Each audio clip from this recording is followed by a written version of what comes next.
Holy shit. This is going to be a fun ride today. Man, I forgot how much I love Depression-era gangster tales.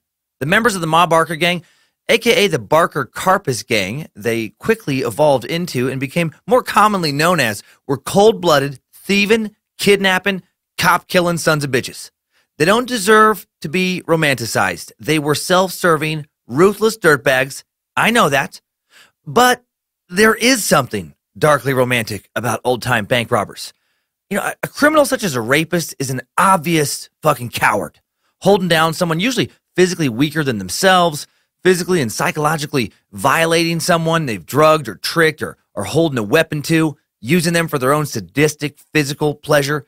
The nature of that crime to me is inherently evil. Same for pedophilia, same for most murders. Those crimes seem to me, and I think to most of us, as inhuman somehow, which partly explains, I feel, our fascination with them. How could someone do that? Theft, however, while also not morally justified, is so much more relatable because it's so very human. We don't all, thank God, want to rape.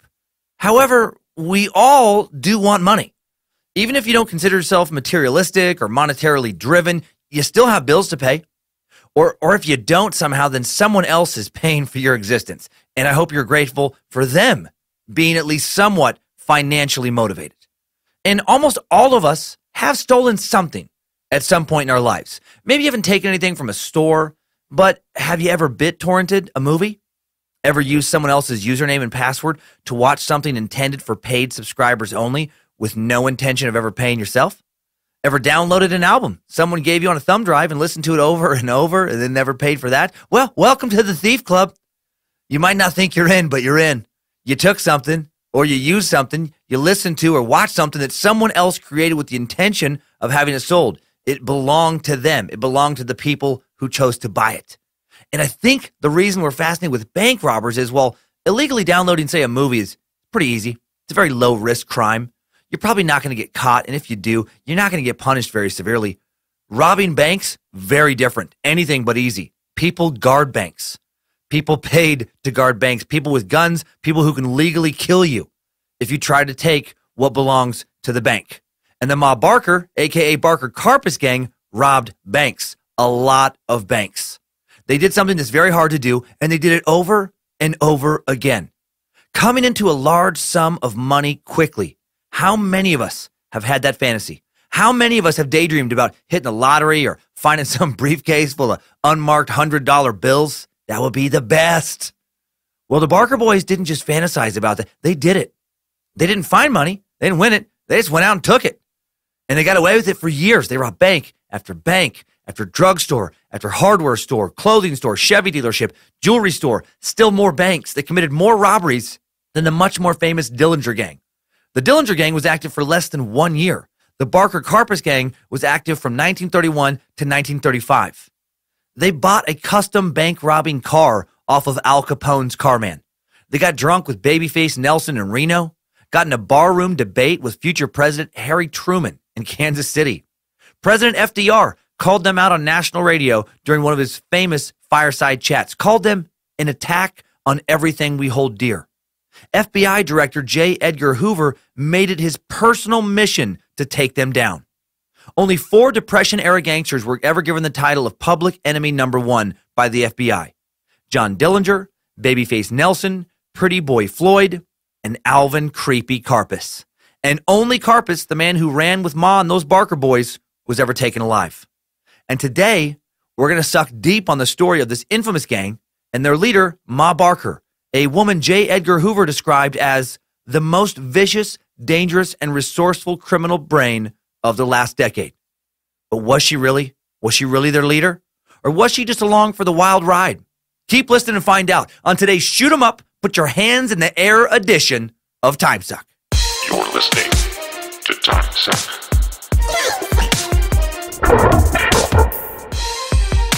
Happy Monday, Timesuckers. Welcome to the Cult of Curious. This is Timesuck. I am the rare cult leader who is not trying to bone any of the cult members, outside of my wife, of course. I am always trying to bone her to some degree. I am the master sucker, Dan Cummins. Hail Nimrod. Excited for today's show. Excited for some announcements. Some seriously cool. No, I'm going to say some seriously dope-ass Summer merch just hit the shop. Talking about that in a second. Thank you so much for all the recent ratings and reviews online. Nothing spreads the suck better than ratings and reviews and word of mouth. Oh, man, I appreciate you guys doing that. Thanks to whatpods.com for including Timesuck in their new list of the 64 funniest podcasts in the English-speaking world. We landed at number 15. That's pretty awesome. It was an honor just to be on the list. There's so many podcasts out there. Timesuck landed ahead of so many long-standing, very funny, and very popular podcasts. Very honored. And Timesuck is brought to you once again by AmeriGas. America, gas, bald eagles, barbecues, Willie Nelson, John Wayne, hot dogs, campfire chili. I think of all these things when I think of AmeriGas. It's patriotism in gaseous form. So get your grill on this summer with AmeriGas Propane Exchange and do it on the new, free, American-made Weber grill you've won thanks to Timesuck. Register to win this grill at mytimesuckgrill.com. Enter your name and email address, and that's it. The contest runs through the 4th of July, so you have no excuse not to try and win a brand new Weber Spirit 2 E210 2-burner propane gas grill, $400 grill for free. And how do you get your meat paws on some AmeriGas right now for the grill you already own? Well, you pick up propane tanks at your local Home Depot, Dollar General store, and many other stores, you silly goose, nationwide.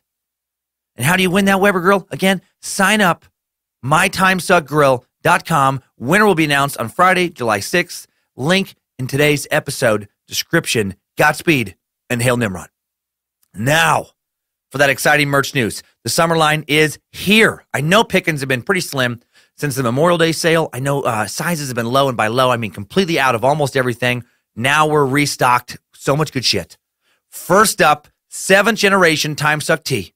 A Danger Brain black on black. Unisex crew neck classic. Cult of the Curious on the front. Timesuck on the back. A little more subtle than previous designs. And what do we use for fabric on this one? A classic mashup of koala anus and chinchilla labia. 200% of each. The koala anus is somehow domestic this time. I don't know how that works. The chinchilla labia is imported, exotic. And the result is a shirt so soft and beautiful, it's hard not to immediately come when you put it on. Next up, 8th generation summer tee. A Tahiti blue Cult of the Curious banger with some 90s pop. 300% imported dolphin tit skin. I didn't know that dolphins had tits. I didn't know they had skin. But my fabric importer assures me both of those are things.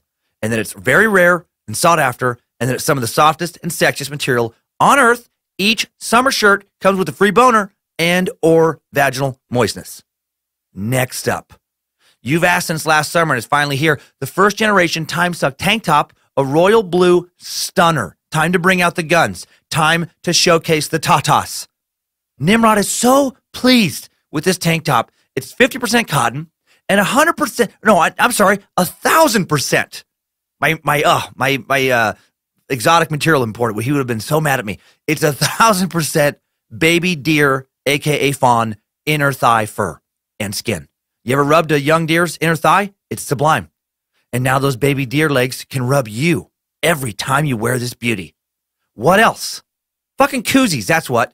Black and silver, Cult of the Curious koozies, dark blue and gold, Nimrod koozies, blue and gold Chikatilo koozies. What is big deal? I like cold drink.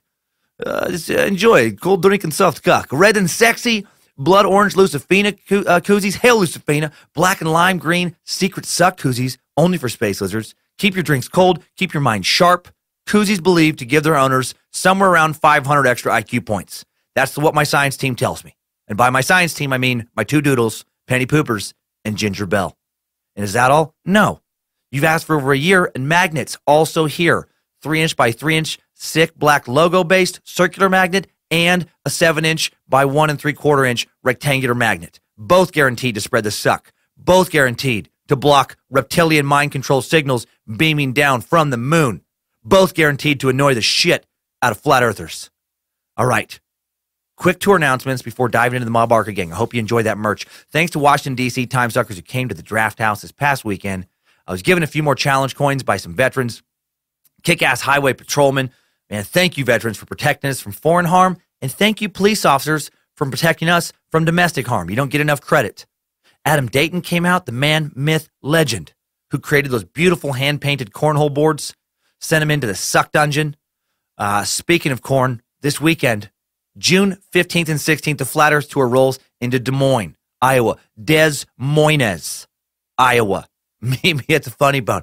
July 12th to the 14th, that's the next stop, Orlando Improv. Live podcast on the 15th, and it's almost sold out. It actually may be sold out. Only a handful of tickets left, if any. Grab those quick. Link in today's episode description, of course. Comedy Store in La Jolla, California, July 22nd. Dayton, Ohio. Funny Bone, July 27th through 28th. More dates, Portland, Denver, Tacoma, Spokane, and more. DanCummins.tv. Thanks for listening. I know announcements can be annoying sometimes, but I try to make them fun. And sponsors, man, live dates, merch, keep the suck coming. It's Ma Barker time. America in the 1920s. Let's talk about it. Let's learn some shit. Let's get smarter. Let's suck on the rise of organized crime and gangsters. Why did organized crime take off in the 20s? Well, thanks to good old Prohibition. Those teetotalers never saw that coming, did they? Ratified on January 29th, 1919, the 18th Amendment prohibited the sale, possession, or consumption of libations. Went into effect about a year later, by which time no fewer than 33 states had already enacted their own statewide prohibition legislation. In October 1919, Congress passed the National Prohibition Act, which provided guidelines for the federal enforcement of prohibition. It was championed by Representative Andrew Volstead of Mississippi, chairman of the House Judiciary Committee. The legislation became commonly known as the Volstead Act, and prohibition was a foolish, stupid plan. A great example of trying to legislate based on subjective morality instead of logic. Right? Alcohol, always been an extremely popular drug. Always has been in America. It's part of the culture. Always been the number one drug of choice for many Americans, woven into the fabric of the nation, woven into the cultural fabric of pretty much all the European nations on which America was built. Poor and rich alike have always enjoyed some spirits to ease their troubles or enhance their celebrations. And the timing of Prohibition was especially terrible. America had just returned from World War I, a war that had left over 16 million total people dead. That's soldiers and civilians. Over 300,000 Americans dead, missing, or wounded. Countries with strong cultural ties to America had lost millions. World War I ended on November 11th, 1918, just over 2 months before the Prohibition Act was ratified. The nation was still grieving, and a lot of people wanted a stiff drink. And where there's demand, there's always going to be supply. Right? Bootleggers sprung up to keep the spirits flowing. With so much money to be made in bootlegging, fortunes started being made with increased competition. Competition led to violence. Violence led to organization to not get killed. Organization led to widespread, frantic, and public masturbation. Became a real problem. Who could blame the hundreds of thousands of men and women who were now openly masturbating in the streets to ease their troubles without a bold, cold beer or a glass of wine to keep them, calm? It was only a matter of time before this happened. Of course, that's nonsense. Can you imagine if that did happen, though? Would that be a part of the history taught in schools? Yes, Jonathan. What's your question? I'm sorry, Mrs. Anderson. Did you say hundreds of thousands of men and women started jerking and diddling themselves in the streets? I said masturbating, Jonathan. And if you want to turn this into something crude, I'm happy to send you down to Principal Sanchez's office. As I was saying, between 1919 and 1933, 4.3 million Americans were arrested for furiously and openly masturbating, specifically in the middle of the streets of this great nation.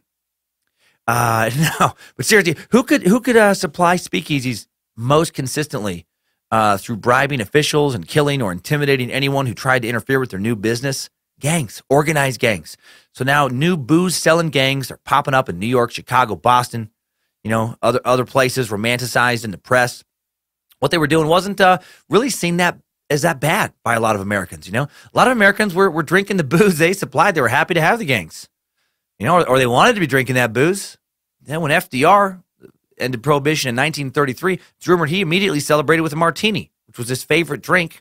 And I highly doubt he had not had another martini since 1918. I mean, maybe, but I bet, even high-ranking politicians were sneaking some booze.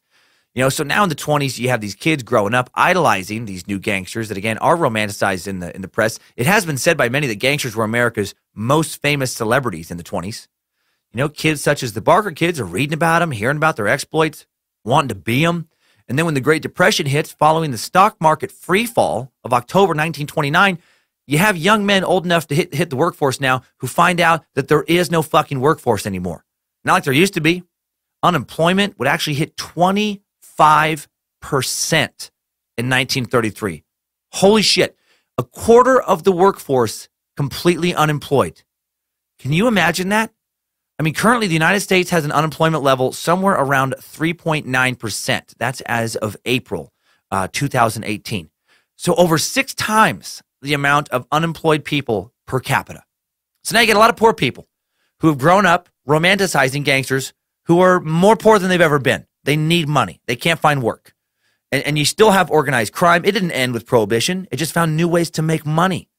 And with the Barker boys, one way was to form a new gang and rob a shit ton of banks.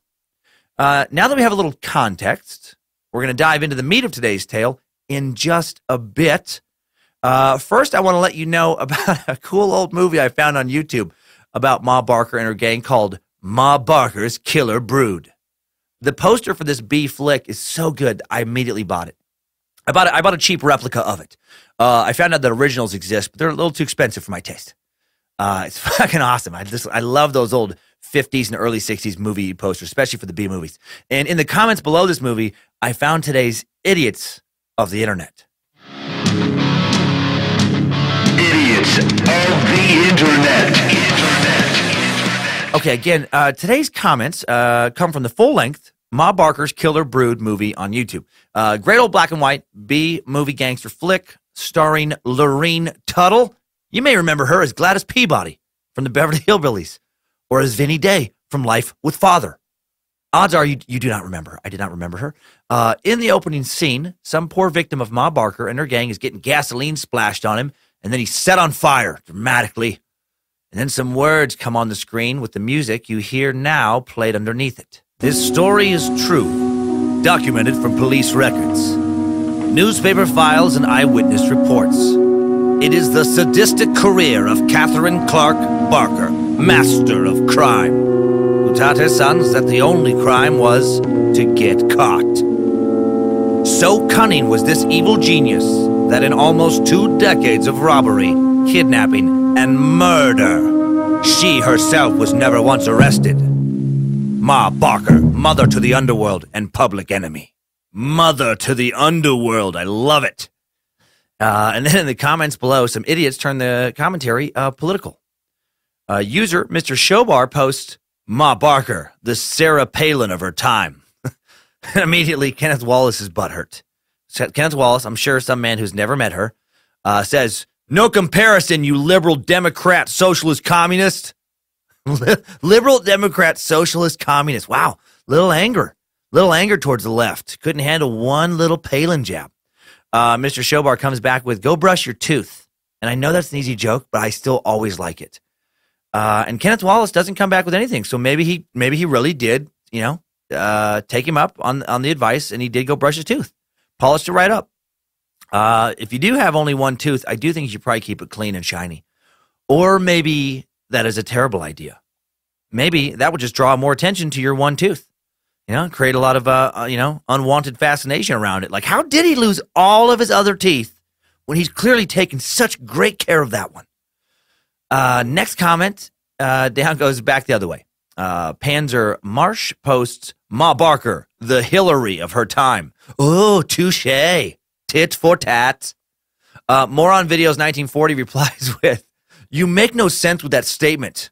And that reply works for, I would say, about 30 to 50% of all YouTube comments. Gabe Guerin posts, go Trump. These guys are clearly looking for any excuse just to throw in some liberal or conservative grandstanding. And the 2 unnecessary political comments and the replies underneath them, or after all that, user Alter Ego asks, is there a nest of you fuckwits somewhere? I love that. If you find that nest, Alter Ego, please destroy it and let me know so I can celebrate your great deed. User Doc Harris is sick of the political comments, and he's also quite possibly insane. posting, "The election is over, gentlemen. Okay, let it rest. But if you want to hot dog, then guess what? You're in the circus. And the ringleader is Donald and his good troop. And oh, just for the record, I wasn't a Hillary supporter either. If she was one, it would have been way worse. God bless his country, because this clown will have people running to Christ for sure." Huh? Donald and his good troop will have us running to Christ? And you want to hot dog? Your people are going to go in the circus if they hot dog? I think I get the gist of what you're saying, Doc. I just think you should run your future comments through an editor. At least a friend, maybe you should look over them before you post them. Does this make sense? No, Doc, it does not. What point are you trying to make exactly with the hot dog / circus analogy? But yeah, okay. So user Eternal Gunhauser cracked my shit up with this post. He says, my dog's name is Ma Barker. She is badass, just like this bitch. I fucking love it. What a great name for a dog, Ma Barker. Wonder how many other Ma Barkers are out there. Ma Barker and Bojangles. What a terrific twosome that would be. User Jack Hyde also really cracks me up, saying, a little unknown fact was that not all Barker's sons were killed. One survived and went on to become the greatest game show host, Bob Barker. How great would that be if that was true? If longtime Price is Right host Bob Barker was the son of Ma Barker. From bank robbing to Plinko, today on A&E Biographies, the story of Bob Barker. User or spam bot, ND87 shoehorned some spam into the comment section, some idiocy, saying, I scanned some of the replies on here. However, I believe that this is a first-rate YouTube video. My brother simply wishes to become the best with the ladies. He figured out a lot from Master Attraction. Google it if you want pretty good emails on picking up girls. The strategies for seducing girls through nightclubs from Master Attraction got him his first sex in around 4 years. Got him his first sex. I was really bothered, though, because I heard them all. What the fuck are you talking? I love the first two sentences and the pivot in between them. This is a first-rate YouTube video. That totally reads as, I did not watch a second of this. And then immediately pivoting to, my brother simply wishes to become the best with the ladies. Which definitely reads to me as, I wrote this in Nigeria and am quite desperate for your dollars. I checked out masterattraction.com, after that hell of an endorsement, first sex in 4 years. And I left masterattraction.com after reading the first sentence. It says, welcome to Master Attraction Formula. I'm Jake. I help men get girls. That's creepy. Men get girls? Wow, dude. How about men get women? When you phrase it as men getting girls, you sound like your website should be renamed to jailbait.com. And then I thought, is that a real website? And I so stupid. I started to type in jailbait, and I was like, what are you fucking doing, you moron? Like, I'm never going to find the answer to that question. I don't care. I don't care if it's out there. I'm not going to look, because the answer is not worth having FBI agents come to my home to confiscate my hard drive and take away my kids. Okay, one more. User Hilda Martin does some very odd hookup trolling. I just thought this was funny because it was so weird, like the where she chose to do this. She asks, so do vampires make friends? I think they're sexiest. Or is that funny? Okay. I feel like we now know three things about Hilda. One, she can't spell very well. She spells funny as Fonnie. I'm pretty sure she meant funny. Two, she finds vampires to be sexy. She said sexiest. I think they're sexiest. I think she just, sexy. And then three, she's so desperate to find someone else who shares her vampire fetish that she's dropping this comment under a 1960 Ma Barker movie that has nothing to do with vampires at all in any way. No, nor is it probably going to be like a movie that would draw other vampire, lovers or fetish havers. What are you doing, Hilda? If you're going to troll for some vampire dick, get out of the Ma Barker comment thread, move over to one of the Underworld movies, or maybe Blade. Even the Vampire in Brooklyn and Buffy the Vampire Slayer threads are better than this. Know your audience, Hilda. Know your audience, and maybe use spell check. And that's all for today's Idiots of the Internet. Idiots Idiots of the Internet. If you do watch the movie we just talked about, know that the depiction of Ma in that movie was a popular one after her arrest for decades. The public narrative around Ma Barker was that she raised her boys to be criminals and that then she was the mastermind of the gang and that she was a hard-drinking, hard-living woman who probably was handy with a gun. And after she was gunned down herself, the public was led to believe that she was an active participant in the crimes the gang committed. Scholars have more recently come to highly doubt this depiction, though, thinking it was more likely she just loved her boys in spite of their criminal dealings, and enabled them for sure. Probably at the very least tacitly condoned what they did, but was not like the mastermind. If this modern analysis is true, though, why would she accompany them on the crime spree? I do find that unusual. No other gangs at the time had their mom along for the ride, or I don't think since. I'm guessing the truth about Ma Barker lies somewhere between her being a mastermind and her being an innocent bystander. You make your own judgment after marching through today's Timesuck timeline. Strap on those boots, soldier. We're marching down a Timesuck timeline.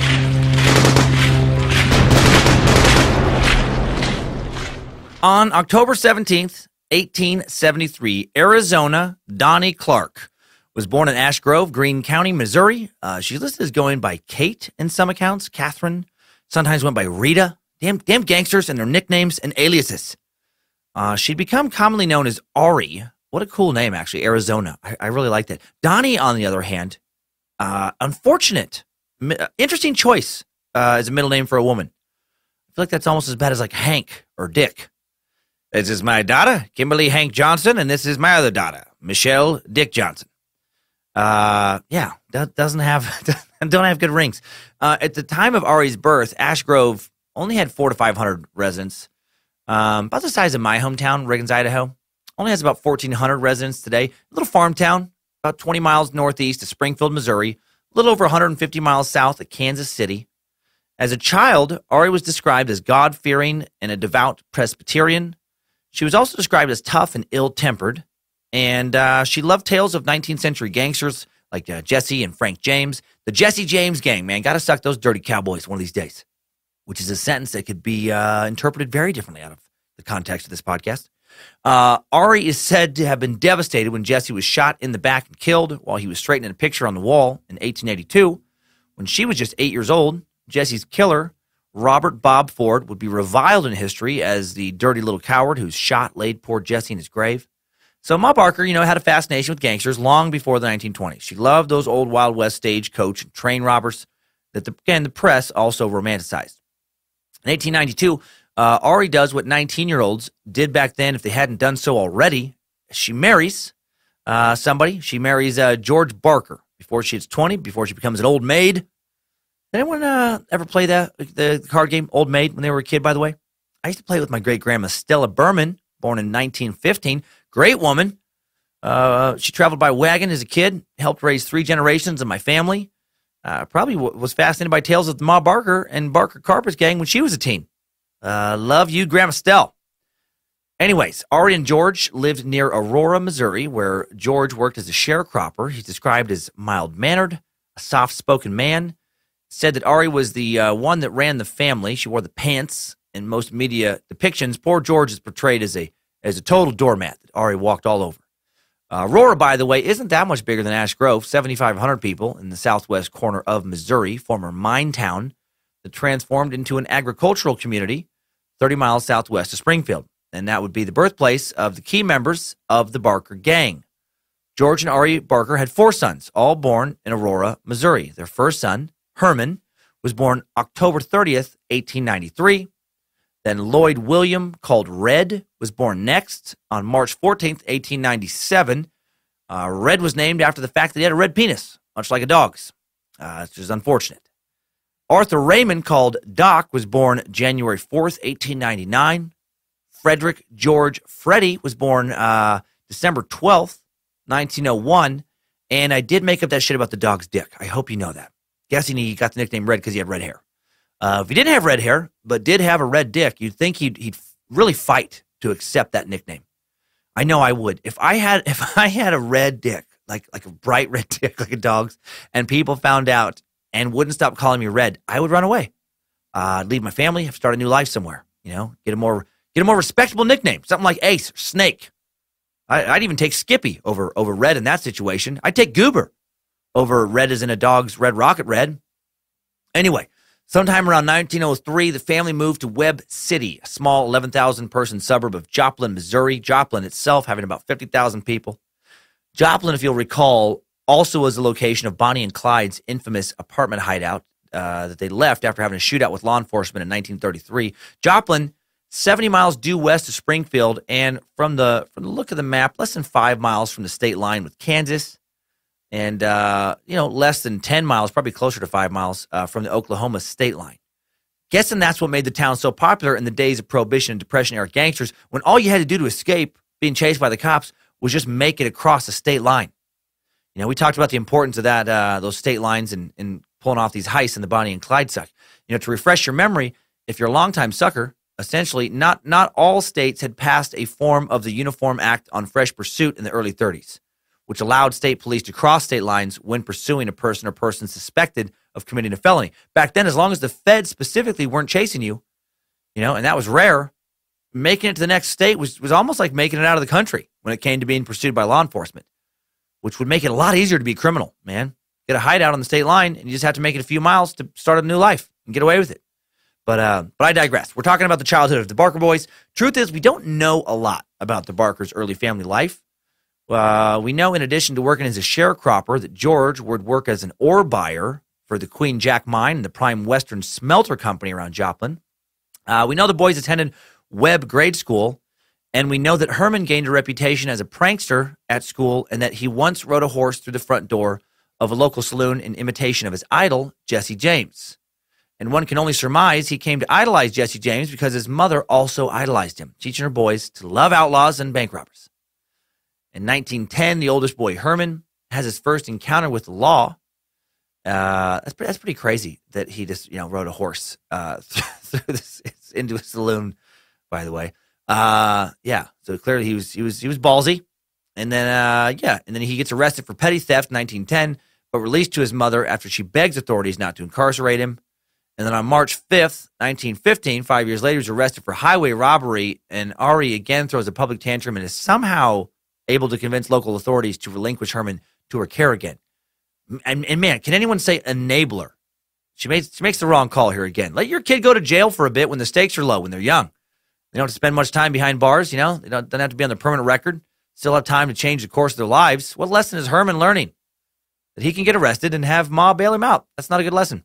And how strong was Ari's will in order for her to convince local authorities to let her son off for highway robbery? He's 21 years old now, not 15 this time. I don't think you can pull off that shit today. Like, good luck talking a judge into letting your 21-year-old come live with you instead of going to prison for highway robbery. After this arrest, Ari allegedly tells her neighbors that her sons are marked. She tell them the police, they just won't stop picking on my boys around here. So, pretty sure they'd stop getting picked on, Ari, if you convince them to stop taking other people's shit. That's usually how that works. Ma grew so furious with the way she felt law enforcement was picking on her sons that she demanded that her husband George move the whole family to Tulsa, Oklahoma, where her own family had already previously moved. Her stepdad was actually working in Tulsa as a police officer at this time. Maybe Uncle. What's Uncle? No, guys, not Uncle. I guess stepdad would go easy on the boys. Maybe, let them take what they wanted, like a good cop. In 1914, I kind of just jumped back there. Right around when he 1915. Sorry, 1915. I put down the wrong number. 1915. The Barker family does move to Tulsa. Doormat George initially gets a job as a laborer. He'd later work for the Spring Water Company like a sucker, getting a job like a sucker. Ma and the boys, they don't work. They take. Shortly after making it to Tulsa with the boys, with a number of other juvenile delinquents, they formed the Central Park Gang. The Barker boys, the teen group of hooligans would include numerous members of the later Barker Carpus Gang. And in 1916, Herman is arrested again. He's arrested in Joplin on a multitude of burglary charges this time, including the July burglary of Hawkins and Miller Jewelry Store in Springfield. Due to his prior record, he's sentenced to 40 years in the Missouri State Penitentiary. Mom is not talking officials out of sending him away this time.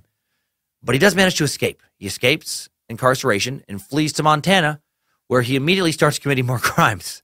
So much for the theory that he was just getting picked on in Joplin. In October of 1916, under the alias Burt Lavender, Herman is arrested in Billings, Montana for burglary, grand larceny, and sentenced to 6 to 12 years in the Montana State Penitentiary at Deer Lodge. You can actually visit this prison now if you want. It's called the Old Prison Museum. I've driven by once in my earlier Montana travels, and it's pretty cool looking place. Burt Lavender, great alias, by the way. He had fun with that one. That sounds fancy. I wonder what other aliases were considered that didn't make the cut. Maybe like Lawrence Cumberbund. You can call me Nathaniel Haberdash. Turd Ferguson is what I will be known by. July 4th, 1918. Another one of Ma's brood, 19-year-old Arthur Doc Baker gets arrested for having stolen a government car on June 26th in Tulsa. Man, damn coppers are picking on him too. Just, kids keep getting picked on. Really cramping his style. He somehow manages to escape, flees to Joplin, where he stays until he's recaptured there in 1920, returned to Tulsa. Again, manages to escape. If you'll recall from the old Bonnie and Clyde suck, man, really easy to escape from jail back then compared to now. Jails were overcrowded, understaffed. Guards were undertrained, underpaid. Security cameras, non-existent. Electronic locks, not a thing. People just literally walked out of prison fairly often. Or they would dig out, climb over a fence, sneak away from a labor camp, break their chain on a chain gang, walk away. And then again, they could just sneak off to a neighboring state and start a new life, which is often still a criminal life. They usually just ended up getting apprehended a little bit later. August 17th, 1918, Lloyd Redwing Barker enlisted in the Army in Tulsa just a few months before the end of World War I. Old Dog Dick, old Red Rocket, serves as a cook with the 162nd Depot Brigade, 87th Division, and is honorably discharged with the rank of sergeant in February of 1919. So he's kind of turning his life around. But then in January 1921, using the alias Claude Dale, Doc is arrested for the attempted burglary of a bank in Muskogee. I didn't look it up. Oklahoma. It's one of these fucking many terrible words that show up in these scripts. Muskogee, I think is how you say it. It's Muskogee. I missed that one in my prep. Doc was released short time later and then was soon implicated in more serious trouble. The Barker boys, man, if they weren't in jail, they just could not stop causing trouble. Tulsa's new Catholic hospital, St. John's, under construction, and on the night of August 26, 1921, 3 men break into the building while it's under construction, rob the office safe right after it shows up there. They're interrupted by the night watchman, Thomas J. Sherrill, whom they kill while fleeing the scene. Soon after, Volney Davis and Doc are arrested and charged for Sherrill's murder. Ma is definitely not keeping her boy out of jail this time. They're convicted and sentenced to life in prison at the Oklahoma State Penitentiary in McAllister. And this time, Doc does not escape. He actually makes his peace with his imprisonment. Largely because, while Ma is not able to get him out of jail, she is able to make his stay a little more comfortable by buying him a subscription to his favorite comic book, a comic extremely popular, as you know, in the early 20th century that many of you are already familiar with. It's called Pootie and Juju. And Doc was especially fond of issue number 113 of the original Pootie and Juju run called Pootie and Juju's Prison Break. Now, in this bee's knees issue, Pootie accidentally robs a bank. When he finds the security guard's gun laying on the floor next to the guard, falling out of its holster when the guard fell asleep in his chair, not familiar with gun etiquette, Pootie absent-mindedly points the pistol at the guard in a clumsy attempt to give it back to him, and the guard awakens to find himself staring down the barrel of his own Colt 45. He instinctively throws his hands in the air and yells, "Jeepers, are you zoozled? Don't shoot!" Which causes the rest of the bank to panic, including Pootie, who waves the gun around the room as he tries to explain himself. "I ain't doing nothing now, everyone. I just trying to give the guard what's rightfully his." Well, this is misinterpreted by the branch manager, who thought that Pootie meant he was going to give the guard, who's in tears by this point, a belly full of lead. And he yells, "Don't shoot! You'll get your lettuce!" And then Pootie, who did come to make an account withdrawal, thought the manager was fooling around and just joked back saying, "You slay me, small bills, and fast before someone gets hurt." Upon hearing this, some other customer, some terrified dame squeals, startling Pootie into firing the gun. Next thing you know, he's serving 5 to 10 in Leavenworth. Juju, not happy. with any of this. Juju can't afford the mortgage on the little house they just went 50-50 on. So Juju decides to sneak a file into prison to get Pootie out so Pootie can pay, Pootie's share of the mortgage. Pootie explains that the whole thing was one big misunderstanding, but Juju's not hearing it. Too little, too deal, Pootie. And then Juju slides Pootie a file under the table. Pootie asks, how am I supposed to sneak this into my cell, Juju? And Juju hisses, put it in your lunchbox, Shirley. Pootie's completely befuddled. What kind of phonous balonus are you squawking about, Juju? Juju nods towards Pootie's hiney, towards his rear end. Put it in your lunchbox, Shirley. Oh, says Pootie, before quietly sneaking the file up into his or her anus. Turns out a lunchbox can refer to something other than a place to keep your lunch. It can also be the place your lunch ends up after you eat it. Pootie sneaks the file up and in, then later files down some bars in a cell, escapes just in time to get Pootie's job back and help Juju keep from foreclosing the house. The end. And Doc loved that issue. And if you're new to the show, that comic only exists in the Timesuck world. Please don't spend a lot of time Googling it. And that's about as weird as we get. And you made it through it. You powered through if you're still listening. And so now we are going to head back to our regularly scheduled programming. While Doc sentenced to life in prison, that part's real. He wouldn't actually spend his whole life there. He will get out. He will rejoin the timeline in about 10 years. But back to 1921. Also in 1921, not the best year for the Barker family. Old second-born Red is arrested for vagrancy in Tulsa, and then arrested again for robbing a mail courier in Baxter Springs, Kansas, and he gets sentenced to 25 years in Leavenworth with Pootie. No, but for real, he goes to Leavenworth. He enters Leavenworth on January 16, 1922. He remained there until 1938.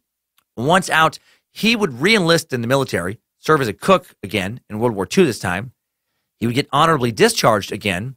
Then he'd move to Denver, get married, have a daughter, get a job as an assistant manager, and live happily ever after. Not quite. He did walk away from a life of crime. He did end up in Denver, did get married, did have a daughter, did get a decent job, was unable to escape the violent death that would be the fate of almost every member of his family. The one Barker boy who would eventually walk away from a life of crime ended up still getting his head nearly blown off with a point-blank shotgun blast in 1949. His wife shot him when he came home from work, and then she would spend the rest of her life in an insane asylum, not sure what happened to their child. Clearly, Red's tale has now been told, and he is out of the timeline. Okay, so now we head back again to the early 20s. Red is still alive, but in prison in Kansas. Herman is in prison in Montana. Doc is in prison in Oklahoma. And the youngest Barker boy, Fred, is the only son not currently incarcerated. Man, Ari and George must have been just so proud of the fam. Hey, George, how are the kids? Good, real good, real good. Herman's staying out of trouble up in Montana. Red's keeping to himself in Kansas. Doc, he's enjoying a little rest and relaxation. McAllister, Fred's just trying to decide which brother to bunk up with, here soon. They're fine. They're good. Red, the only free brother, is doing his best to get locked up as well. On September 1st, 1922, Fred and two other men rob a mail carrier who's delivering $14,200 worth of a mine's payroll. And then on January 6, 1923, Fred and another man rob a backroom poker game at Slim's repair shop. They net $600, but police are informed that Fred was behind it. He's arrested on June 28, 1923, sentenced to 5 years in McAllister. So apparently he decides to bunk up with Doc. He'd be out again in only a few years. And again, how nice would it be to be their parents, right? Now you have four sons, all of whom are in prison for separate crimes. Ma Barker, whether or not she would later go on to be a criminal mastermind, or just along for the ride, clearly not a great mom. Clearly a criminal enabler. Man, her and George not winning any Parent of the Year awards. 1926, Herman gets out of prison in Montana, heads back to Tulsa where he forms a new gang. On June 7, 1926, Herman and another gang member are arrested. They quickly get out, thanks to the help of a crooked Ottawa County judge, Philip McGee. And then on November 8th, 1926, Fred, recently a free man, is caught burglarizing a place called Dillon's Grocery Store. And on March 5th, 1927, he's sentenced to another 5 years. These guys are just constantly in and out. This time at the Kansas State Penitentiary, where he would soon meet Alvin Creepy Karpus. December 20th, 1926, Herman, Ray Terrell, others break into the State Bank of Buffalo in Wilson County, Kansas, steal $6,000 in cash, and then American Express traveler's checks worth another $2,000. And then 3 weeks later, on January 16th, 1927, they take the safe from the bank in Rogersville, Missouri. And then the next day, Terrell, Herman, and their gang break into a bank in Jasper, Missouri. They'd stolen a truck, backed it up to the bank. The plan was to winch the safe into the back of the truck, take it back to the hideout at Radium Springs, empty it, then dump it over the side of the Lindsay May Bridge into the Grand River below. Jesus. And all this shit, mind you, is before the formation of the Ma Barker or Barker Karpis gang. The crime run that would outlast the Dillinger gang's run by years hasn't even started yet. All of these crimes we've talked about are these guys basically just warming up for their big robberies later. May 17th, 1927, another May 17th in the timeline this week. I love it. My birthday can't stay out of these timelines. Herman and his common law wife, Carol, used some of the stolen traveler's checks they just taken in Kansas. Clerk notices something's off, calls the police. Deputy Sheriff Arthur Emil Osborne stops him. And then after a quick exchange of words, Herman Barker pulls out a .32 caliber Colt automatic pistol, shoots Osborne twice in the chest, and kills him. Damn. Things have just escalated to cop killing.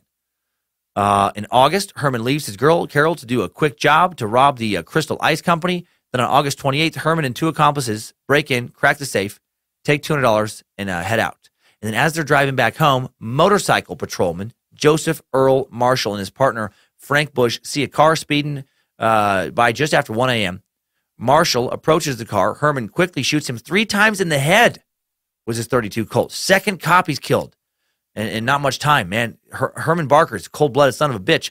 Bush starts shooting, and there's a gunfight, and apparently Officer Bush was one hell of a shot because he shot Herman and both of Herman's criminal associates. Herman was hit in the lower chest, starts bleeding out pretty badly. The trio managed to drive away, but quickly crashed into a burger joint. Then dazed, Herman opened the door, falls flat on his face, somehow manages to get back on his feet one last time, can barely breathe. His blood is pooling in his throat from the tunnel Bush's bullet had bored through his chest.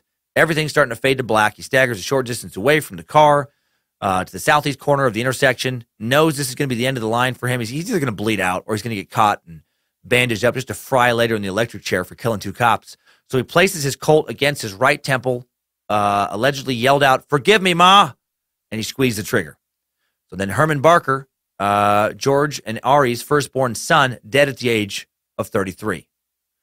Ari's marriage with George now, this 1928, is on the rocks. You know, she and George are grieving the loss of their oldest boy. Her oldest son's dead. Her other 3 sons are still in prison. She starts to drink away her troubles. Starts hitting the illegal speakeasies around town with her girlfriends. Drinking, carrying on with known criminals around Tulsa during the height of Prohibition. And this pushes George over the edge. He's had enough.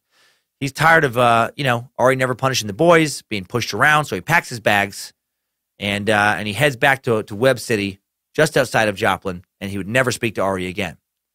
George would live another 13 years, dying in his home on February 8th, 1941, of arteriosclerosis, a hardening of the arteries, and chronic, it's myocarditis. Basically, he had a weak heart, and it gave out on him. And check this out. He would be the only member of the immediate family to die of natural causes. That is crazy. Ma and all 4 sons would die from bullet wounds. That's fucking hardcore. Okay, now back to the years following George leaving Ari. 1930, Fred gets a new cellmate at Kansas State Penitentiary, Alvin Creepy Karpis. And they quickly become friends. Creepy, man. What a terribly unflattering nickname. I got to say, I feel like that might be my nickname if I were an old-timey gangster. That old Creepy Cummins. Stay away from him, see? He's dead in the eyes, I tell you. The boys used to call him Big Head or Boulder Noggin, but Creepy Cummins just seems to suit him better. That stare of his gives me the heebie-jeebies. He's always talking about clean weens. Always talking about putting things in your lunchbox. Ugh, ugh. Well, when Barker is released in 1931, he gives Karpis his contact information, tells him to join him when he gets out, and then Alvin Creepy Karpis will do that. And do you remember him, by the way, his name? If it sounds familiar, it's because we talked about him before. He showed up in the Charles Manson Suck, way back in the Suck catalog. Karpis was the guy who taught Charles Manson how to play the guitar when they were briefly incarcerated together in Alcatraz. How crazy is that? And if you recall, also from the Manson Suck, Manson would then use his guitar playing to find his followers, the people who would become the Manson family. His guitar playing would also put him in touch with Dennis Wilson, drummer for the Beach Boys. And then he'd use Dennis's contacts to try and get a record deal. And when he was rejected from the music business and didn't get his deal, his rage over that led to the LaBianca and Tate murders. Man, crazy butterfly effect, ladies and gentlemen. Crazy shit. Well, on March 2nd, 1931, Karpis is released, makes his way to Ma Barker's house. First, though, he stops to see Herman's widow, Carol, who he knew through a mutual friend, fellow gangster and future Barker Karpis gang member Lawrence Duvall. They have a little fling, and then Karpis would later end up marrying her niece, Dorothy Ellen Slayman. Man, so fucked up. These guys were such a trashy bunch. Why do people do shit like that? Like date one woman and then later marry that woman's niece. It's so awkward. Expand your social circle. There's a lot of people in the world, right? You don't have to bang your way through one family tree. Why are you adding the extra drama to your life? Yeah, I don't understand that. After Creepy's release, Fred and Alvin form what would become known as the Barker Karpis gang, and then the rest of this timeline will follow their exploits. Exploits, my God. On May 31st, 1931, Black's jewelry store in Henrietta, Oklahoma is robbed. $5,000 in jewelry, $300 in cash is stolen. On June 10th, Alvin Karpis, using the alias George Heller, Dorothy Ellen Slayman, Fred Barker, his girlfriend Joanne Scott, Sam Coker, and Joe Howard are all arrested for the crime. Fred's role is determined to be minimal, and he only spends a few months in prison this time around. And then on September 11th, 1931, Karpis is sentenced to 4 years. So he gets his role is determined to be much longer, and he gets more jail time. Dorothy returns the stolen goods and gets paroled. And then on September 21st, 1931, Fred and another man break into a Chevy dealership. A police officer, Elisha Hagler, catches him in the act. Fred shoots and injures him, and then he dies on October 21st, 1931. Another cop killed, the only officer to die on the job in Berry County, Missouri. James Langley and Rudolph Parker are arrested and convicted of this crime, and it wasn't until 1971, when Karpis would publish his autobiography, that Fred Barker would be identified as Hagler's real killer. Well, on September 26, 1931, Dorothy and Karpis get married in Monett, Missouri. Dorothy's aunt is the maid of honor, and then all three of them go on the honeymoon together and share a bed. I have no idea if the aunt even attended the wedding, let alone was the maid of honor. Seems possible, though, with these dirtbags. 3 a.m., October 7th, 1931, the gang breaks into the People's Bank in Mountain View, Missouri. They'd hid out and waited until 9 a.m., or they would hide out and wait until 9 a.m., when two workers would arrive, and then Karpis and another member would use guns to force their way into the safe, and they would net $14,000 in cash and securities, and it was Alvin Karpis' first daylight robbery. And then Fred and Alvin break into C.C. McCallan's clothing store on December 17th, steal $2,000 worth of merchandise. December 19th, they pick up a hitchhiker named Robert Gross, who noticed the stolen clothing that they'd taken in a car. He telephoned the police. Sheriff Roy C. Kelly would then approach Fred and Alvin about the stolen goods, and Fred would shoot Kelly and kill him instantly. Man, these Barker boys had zero problem, no qualms at all about killing patrolmen. And I feel like some of the blame there falls on Ma as well. I'm guessing these killings didn't bother her one bit. Her oldest son, Herman, was killed by a cop. These slayings may, in fact, have delighted her. That's just speculation, but it feels real to me. The killing of Sheriff Kelly brings the gang a new level of heat. $1,200 is offered for the capture of Alvin Karpis and Fred Barker in retaliation for the murder of the sheriff. I know that doesn't sound like much, but $1,200 in 1931 is more like $20,000 in today's dollars, $18,000 to $20,000. Law enforcement knew that Alvin was married to Dorothy. They watched her like a hawk, and he wouldn't see her again for 4 years. Her aunt was secretly delighted. When he did see her, he gives her $500 to take a secretarial course and file for divorce.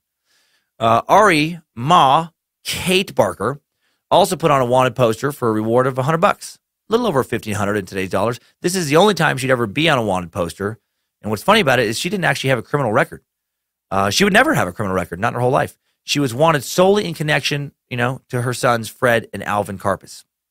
To her son, Fred, and then Alvin Karpis, who was kind of like a son to her while he was in the gang, he would say later. And now let's take a second to talk about an awesome new sponsor I'm very excited about. A few weeks ago, Queen of the Suck, Lindsay and I were talking about dream sponsors for Timesuck, and the one we wanted the most, I'm not shitting you, is today's sponsor. Timesuck is brought to you by the Great Courses Plus. Are you familiar with this fantastic companion to Timesuck?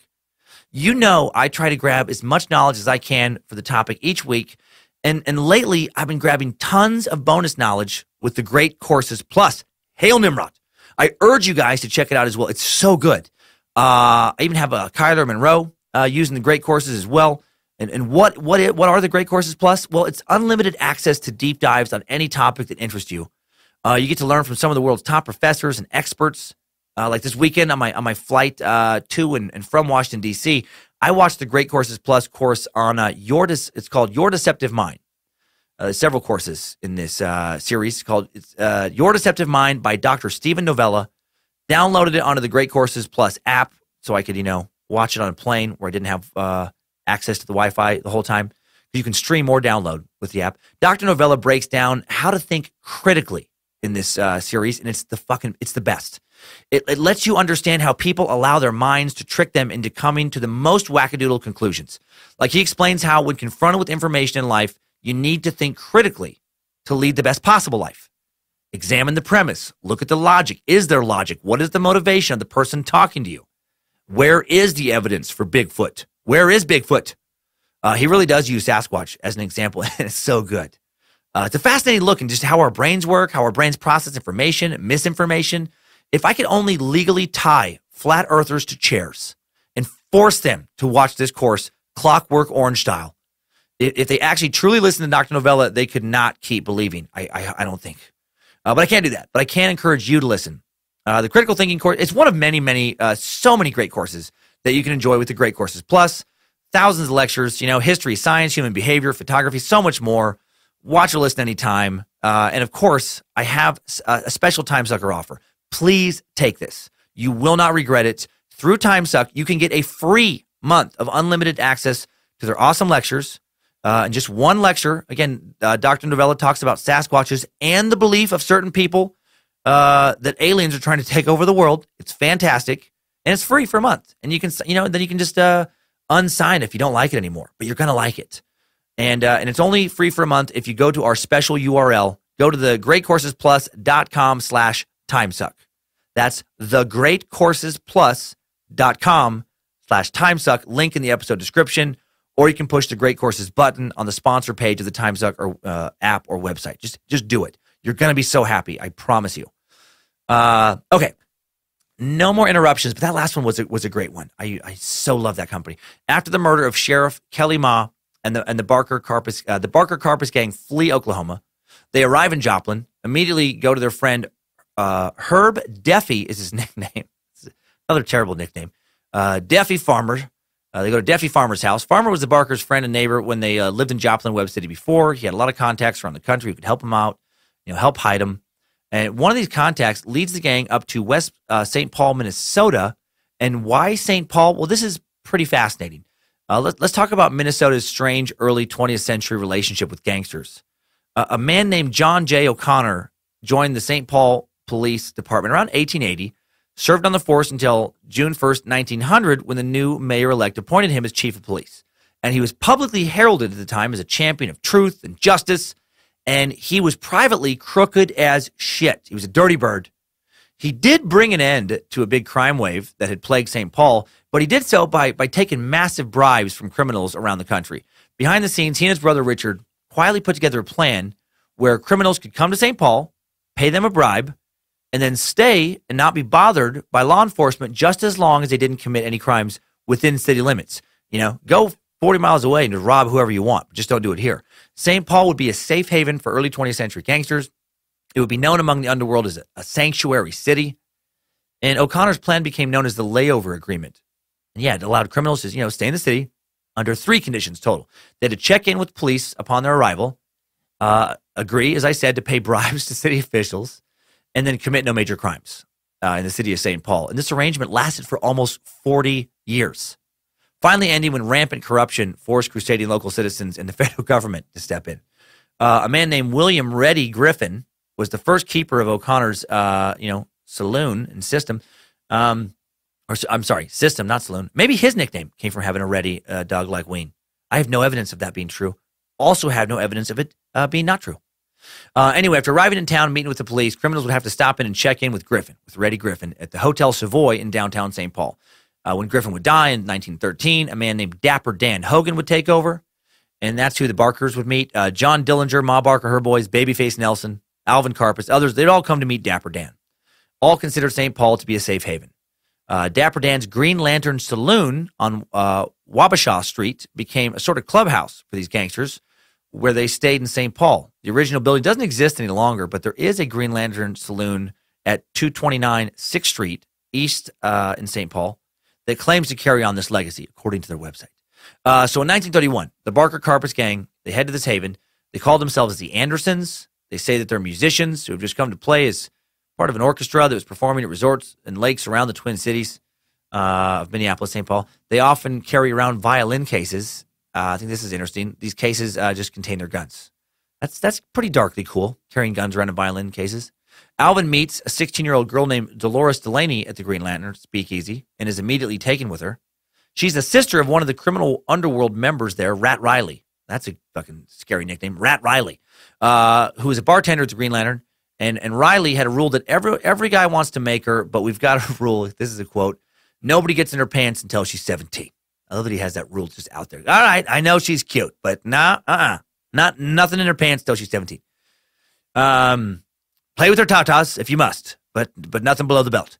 But Alvin and Dolores, they become an item anyway, and they actually would have a son together, Raymond Alvin Karpis, in 1935. Old creepy Karpis, man. He clearly loves some danger. You know, he gets out of prison that last time, immediately bangs the widow of Herman Barker. That could have backfired on him. You know, that could have pissed off the family. Then he shacks up with her niece, which also could have pissed off the Barker boys. Then he falls for the 16-year-old sister of the Green Lantern's bartender and, a big crime player in St. Paul, risks pissing off the people, risks, upsetting the people who are hiding them in this cop-killing gang in St. Paul. He just was immune to playing it safe. And yet, strangely, he would live by far the longest of all of them. December 29th, 1931, Alvin, Fred, and 4 other gang members get right to work making money up north, robbing a drugstore and hardware store in Pine River, Minnesota. January 5th, 1932, the gang hits Cambridge, Minnesota, steal a 4-door Buick, ransack the whole town. That's a quote from Article. They ransacked the whole town. So make of that what you will. They netted about $3,000. March 29th, 1932, the gang pulls off their biggest heist so far. They hit the North American branch of the Northwestern National Bank at 1223 North Washington Avenue, Minneapolis. So they don't go very far out of the safe haven this time. And the take was $75,000 in cash, $6,500 in change, and $185,000 in bonds. Now that total of $266,500 is worth roughly $4.5 million in today's dollars. And $6,500 in change. How heavy was that? That's 650 rolls of quarters. Yeah, that's 3,250 rolls of nickels, 6,500 penny rolls. Seems like a lot of change to carry around. Seems like you could be just happy with the rest of it. But anyway, the gang doesn't enjoy their loot in St. Paul for long. A short time after this, a neighbor opens a copy of True Detective magazine, sees a wanted photo of the boys in retaliation for the murder of Sheriff Kelly. The neighbor sneaks next door, writes the license plate number down, drives down to the police station, reports the boys to Chief Inspector James P. Crumley. And then, James P. Crumley calls Harry Sawyer, who's managing the Green Lantern at the time, tells the boys they have to get out of town. So, not even St. Paul can openly offer cop killers a place to stay. They'll help them get out of town, but they're not going to let them stick around. Well, the boys blame Ma's boyfriend at the time, Arthur W. Dunlop, a guy she started dating after she left her dad, a guy the boys would refer to as the old bastard. Not much is known about Arthur, but he must have been crazy. Why would you date someone who has 4 sons who are all either in prison for serious crimes, including involvement in the murder of law enforcement officers, or out of prison committing armed robberies or worse? Some people just truly seem to have death wishes. They just have to play with fire until it eventually just burns them to the ground. Well, Ma reluctantly agrees with the boys' assessment that Dunlop probably ratted him out, even though he didn't. We now know it's the neighbor. And then on April 25th, 1932, the body of Dunlop is found in Webster, Wisconsin. He was shot several times. You know damn well the poor bastard, sincerely pleaded his innocence in vain before they blasted him. But, I don't feel bad for him. He could have gotten out. And supposedly the old bastard was just a guy, again, who seemed to really have a death wish. He would get a bit rough with Ma from time to time. That's not smart. He would mooch off the loot her sons, would give her. Also not smart. He was known to get mouthy when he drank, which was often, and the boys hated him. He'd been along for the gang's ride for over 2 years by the time he's killed. He knew what he got himself into. He had plenty of time to get out, but he didn't. He may not have ratted him out, but he did get himself killed in a way. After leaving St. Paul, Ma and the boys would then go to Kansas City, Missouri to lay low for a little while. Pretty soon after arrival, though, they hit the town one night and end up at the bar at the Pickwick Hotel, which has since been transformed into Pickwick Plaza, a $65 million luxury apartment restoration project, if you're a Kansas City sucker. Well, one night in 1932, the Barker boys would have some drinks in this hotel and then get into an argument with future U.S. president. An older fellow is sitting by himself at a table, sees the Barker boys and Alvin Karpis come in, motions for them to come join him, buys them a round of drinks. And this man and Alvin would end up talking for hours. Their conversation would make Fred nervous, who would sit at the bar and watch them. After a while, Alvin and the man, they're pretty well plastered, and then they started to argue about politics. And at one point, the man stares at his drink and says, "Young man, you don't know a thing about politics." To which Alvin replies, "You don't know who I know in politics." And then things start to get heated. Looks like there could be some kind of confrontation. Fred grabs Alvin by the arm, leads him out of the bar, back home. Luckily, nothing worse happened, like, Alvin killing this guy. They killed Cost before. They just killed Ma Barker's boyfriend. What would another murder be to them? And it is a good thing they didn't kill him, because this new drinking buddy of Alvin's was none other than Judge Harry S. Truman, who would in 1945, of course, become President Harry S. Truman and go on after the war to form the CIA, amongst many other things. That organization that's led to so many suck-worthy topics, such as Project MK Ultra. The CIA's possible involvement in the assassination of JFK, Martin Luther King Jr., CIA working with Pablo Escobar in the cocaine smuggling business, so much more. On June 17th, 1932, the gang hits Citizens National Bank in Fort Scott, Kansas, and they end up having to improvise a bit to escape capture. An employee trips the silent alarm. The gang hears sirens in the distance, and they end up taking a few girls who were there at the bank as hostages. And they make the girls stand on the running boards of the car, their getaway car, as they speed away. No shots are fired because police didn't want to risk hitting the girls. And then once the gang was clear of the cops, they released the girls. Their take was $47,000, almost $800,000 in today's dollars. And those poor girls having to stand outside the car and be used as human shields. That has to be arguably, possibly the least fun way to travel, as a human shield. Like I don't like riding the bus. Like I used to get car sick a lot as a kid, and sometimes I feel that old nausea just creep back when I'm on a bus. But I would way rather ride a bus, even a shitty bus, than travel as a human shield. Like, what if there was a really cheap fare option listed on flights? Like maybe the ticket was $1,200, for first class, $600 for main cabin with a chance of an upgrade, $450 for economy, non-refundable ticket, but only like $40 if you're willing to fly as a human shield. They throw a couple seats out on the wing, give you a little mask. I'm still not going to buy that ticket. What the hell are those people doing out there on the wing? Oh, those are human shields. On July 25th, 1932, the gang hits Cloud County Bank in Concordia, Kansas. This goes off smoothly. Take is over $250,000, over $4 million, dollars in today's spending power. These guys are making a lot of money. On August 18th, 1932, the gang hit Second National Bank in Beloit, Wisconsin. There, they order Bank President B.P. Eldred to open the vault. At first, he refuses, and they pistol whip him into submission. Total take on this robbery was $50,000. Man, the old pistol whipping. You don't hear about that a lot anymore. Man, if you really hated somebody, if someone was really annoying you, how satisfying would it feel to pistol whip them? It has to be a good feel. September 1st, they hit the First National Bank of Flandreau? Another little town I guess I missed looking up that I thought I could nail. Now I question. Flandreau, South Dakota. They snuck in dressed as farmers this time, not to arouse unwanted suspicion. And they take a little bit. They take $7,400 in cash, $2,600 in bonds. September 10th, 1932, Doc Barker is paroled from the Oklahoma State Penitentiary in McAllister, where he'd been serving that life sentence for that shooting death of the night watchman, Thomas J. Sherrill, remember, back in 1921. He's released on the condition that he never is to set foot in Oklahoma again. He does leave Oklahoma. He also immediately joins up with the Barker Karpis gang with his brother, and his mom gets right back to being a criminal. September 23rd, 2 weeks after being released, Doc and the gang hit the State Bank and Trust in Redwood Falls, Minnesota. They again take women as hostages, making them again stand on the running boards to use them as human shields on the sides of the car. Again, the worst way to travel.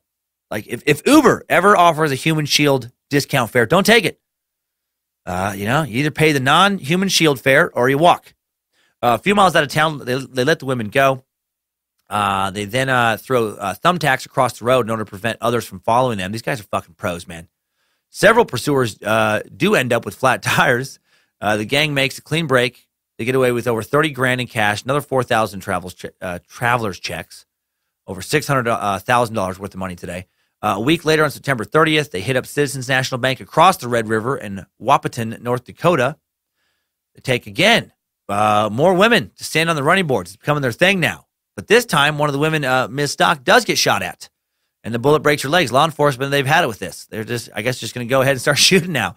When they pull over, Alvin gave the woman a quarter grain of morphine in her leg and then told her, "Don't blame us. Blame that trigger-happy bastard with the rifle." What an asshole. Don't blame me. Hey, look, all I did was kidnap you at gunpoint and make you stand outside our car as we drove away at a high speed while the cops shot at us. I was just doing my job, lady. Sheesh. Bad day for the cop, too, man.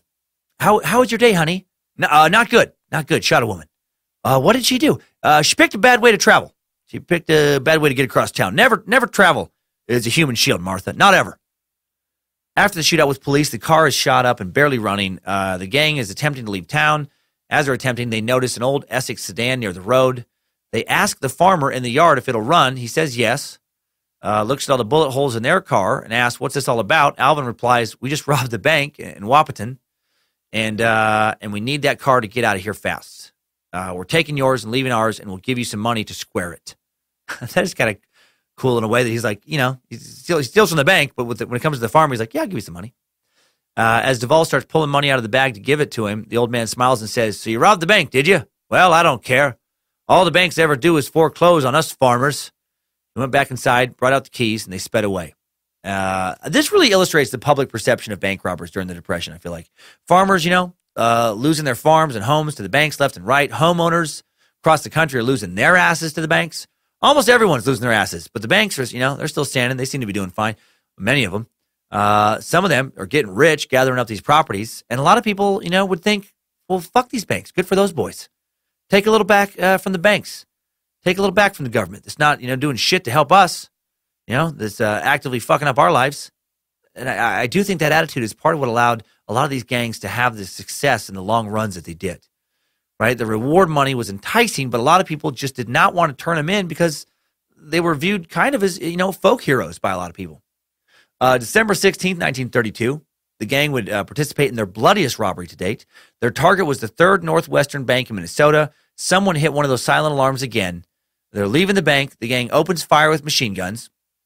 2 police officers are killed in the subsequent shootouts, along with the bystander. Man, more cops get killed. The bystander got killed for, quote, looking at Fred too long. My God. The take this time was $22,000 in cash, $100,000 in securities, over $2 million in today's dollars. And they don't slow down the robbing. I feel like by this point, they can't possibly justify needing more money to keep robbing. They've taken the equivalent of around $10 million so far in a short amount of time. And they still have so much robbing ahead of them. On December 18th, 1932, a member of the gang, Lawrence Duvall, the guy who introduced Creepy Carpus to Herman Barker's widow, is arrested after complaints about a loud party bring police to their apartment. Upon entering, they see cash wrappers that say Third Northwestern Bank, as well as $10,000 in stolen securities, and he gets arrested. After his arrest, the gang and Ma Barker flee to Reno for some R&R. Well, Duvall would be charged with the murder of those police officers from the previous bank robbery. He'd be sentenced to life in prison. He'd actually be able to get himself out. He'd act up and get himself transferred to the St. Peter Hospital for Criminally Insane, and he would break out of that place in 1936. So he didn't stay very long as far as being incarcerated after getting that life sentence. Barely a month, though, after busting out, he would get into a shootout with police and get himself killed. He would take 9 bullets. Reno was a good change of pace for the rest of the gang. They had the time of their lives, apparently, there in late December of 1932 and January 1933. They'd go to casinos, burn through their loot, meet other people in their line of work, yuck it up, get hammered. They met a young fellow who was also on the lam there after escaping prison in Illinois. As it turned out, this man had grown up in the same area of Chicago that Alvin had after Alvin's family had moved to Chicago from Montreal, where he was born. But they'd never met. The two became good friends, and Alvin would often eat dinner with him and his wife and kids. When Alvin became ill, his new friend would hook him up with a doctor who performed a tonsillectomy on him. This young man that became Alvin's buddy was Lester Joseph Gillis. better known by his alias, Babyface George Nelson. Future public enemy number one for the FBI, and a man who'd be gunned down by the FBI the following year in 1934. Well, the following month, in February of 1933, the gang heads back to the Midwest. In April, Creepy Karpis drives down to Joplin to see his friend Herb Farmer, Old Deffy. Deffy has two guests at his house this time, a man and a woman. They made Karpis apparently extremely uncomfortable, and their names are Clyde Barrow and girlfriend Bonnie Parker. Bonnie and Clyde, man, showing up. A lot of gangster cameos this week. Fascinating, little old Joplin, Missouri had so many notorious gangsters crashing inside its city limits. On April 4th, 1933, the gang hits a bank in Fairbury, Nebraska. Something goes wrong. A Tommy gun jams as they're leaving, and they would end up shooting off an entire round of 100 bullets, leaving 1 dead and 6 wounded in this heist. They take $37,000 in cash, another $39,000 in World War I Liberty bonds this time. After the haul, a man named Jack Pfeiffer approaches the Barker Karpis gang about a possible kidnapping for some ransom. They got quite the reputation now. They're getting work offered to them. Criminal work. The target would be William A. Ham Jr., the president of the Ham Brewing Company, one of the wealthiest men in St. Paul. And the gang spend most of May and June kind of, doing some surveillance on Ham. They decide that they would nab him outside of his post office, or outside of his office, not post office, outside of his office, and they would, kind of throw him into a limousine. They stole a large black limousine for the job. June 15, 1933, Alvin parks the limo across the street from the brewery. They get Ham into the car, saying it was waiting for him. Once inside, they have him sign 4 ransom notes that they will disperse to his families, to his friends and family. They cover his eyes, take him to their hideaway, hold him there until June 19th when the ransom is paid. And I guess Ham was a model prisoner. I guess Karpis in particular had come to respect him. They released him to Wyoming, Minnesota, asked him to wait 20 minutes before calling for help, and they got $70,000 in ransom money for him, almost $1.2 million worth of dollars today. September 6th, 1933, fingerprints are found at the Ham found on the Ham ransom notes using a new technology where scientists would brush the prints with a solution containing silver nitrate, which would react with the sodium chloride found in the actual prints. The prints were then tracked back to Alvin Karpis and Doc Barker, and this was the first time in U.S. history that fingerprint gathering, this particular fingerprint gathering technique, would be used to solve a crime. On August 30th, 1933, the gang hits a post office in South St. Paul to steal payroll, but the police show up mid-heist. Doc shoots and kills Officer Leo Pavlak. Gangster Charles Fitzgerald is also injured during the heist. He's given his share, promised 10% of future takes as part of the gangster insurance plan until he's healed. Despite the presence of police, they still take $33,000, valued at over $500,000 today. It's September 1933. The gang heads down to Chicago for a large robbery. They're going to hit a delivery to the Federal Reserve Bank. Look, going for a big payday this time. They buy a car in preparation of this heist from Al Capone's car guy, Joe Burgle. Joe installs bulletproof glass and a hidden panel in the driver's door that could be activated by a button in the glove box. It was a little portal. When the button was pushed, it would open up so that a gun could be fired through the door. On September 22nd, 1933, they intercept the Federal Reserve delivery. They grab the money bags, take off in less than 3 minutes. Everything's going great so far, except they fucked one thing up big time in their preparation. Such a silly thing. They forgot to gas up the car. Somebody got beat for that one, right? Well, I guess unless it was one of the head guys. Then they were just mad, but they're not going to cause an altercation. But man, they forgot to gas up their fancy new getaway car. And they started running out of gas right after the heist. They had to abandon it, had to carjack a new sedan. Even worse, when they get back to their hideout, they open the bags to discover that their loot is nothing but canceled checks. They got the wrong shit. They didn't make a cent off of what they assumed was going to be their biggest heist, yet. And they lost a bunch of money, renting their hideout and buying that fancy custom car that they had to abandon. November of 1933, the gang heads to Reno again, this time with Harry Sawyer, crime boss in Minneapolis, and his wife. While there, Sawyer explains to the boys that he wants their help with the kidnapping. This time, the target would be Edward G. Bremer, president of Commercial State Bank. Karpis is hesitant to do this job. He knew that Bremer's father was a very close personal friend of FDR. Sawyer assured the gang that his contacts in the St. Paul Police Department would assure it was low risk and that it would be worth $200,000 they would get in ransom, the equivalent of $3 million, today. And then on January 17, 1934, the gang is ready to take Bremer. They stole a car in preparation for his kidnapping. When Doc opens the driver's side door, Bremer fights back. He punches him in the face. Ballsy. He's not a model prisoner like Ham was. Doc has to pistol whip him into submission. Another pistol whipping. Must feel good. Gang then sent out a demand that $200,000 be paid in non-sequential, non-marked $5 and $10 bills. And then Karpis would learn he was right to be hesitant about this particular kidnapping. They had taken shit too far. And this particular crime would send the FBI crashing down upon them. January 18th, 1943, the headline of the St. Paul Dispatch reads, Edward G. Bremer kidnapped. Secrecy veils second major seizure here. All of the local papers run with his story around the country. President Roosevelt assures the Bremers that he would help in any way he could. And he brings up this particular kidnapping in one of his famous fireside chats, calling the gang an attack on everything we hold dear. Federal agents immediately are sent to Minnesota to find Bremer. That's the end of this place being a sanctuary city. Bremer's family pays the $200,000 to free him, but the money has been marked. The serial number of each and every bill has been written down, the list sent out to every bank in the country. Alvin and Fred have a hunch that the money has been marked, so they make plans to find someone who can launder it. And it had taken 20 long, grueling days for them to get this payoff. For Alvin and Fred, been 20 days to hell listening to Bremer's constant whining. Now they have the money. They can be rid of him at last. And then they send Karpis to Reno to launder the money, but then he is told there that it's untouchable due to fingerprints again. Doc, Fred, and Alvin are all named as suspects in the killing. In the kidnapping. So they're all suspects there. Man. So many crimes keep up with this, man. It's just, it's a little dizzying, isn't it? This timeline, I'm just like, Jesus, just crime after crime after crime. Date after date. Then in late February, in a desperate attempt to avoid capture, the boys seek out a man named Dr. Joseph P. Moran, who could supposedly surgically remove one's fingerprints for $1,250. Man, check out how horrific this procedure was. And that's crazy that they were willing to try to do this. Moran operated on Alvin's and Fred's fingers by first taking rubber bands to reduce the blood flow into their fingertips. So, deadens their fingers with tight rubber bands around each finger, then injects cocaine into each fingertip to dull the pain, and then uses a scalpel to peel the layers of skin off of their fingertips. Fuck. Can you imagine that? Peeling the skin off of all 10 of your digits, like the whole, from the last knuckle to the tip, just all of that sensitive.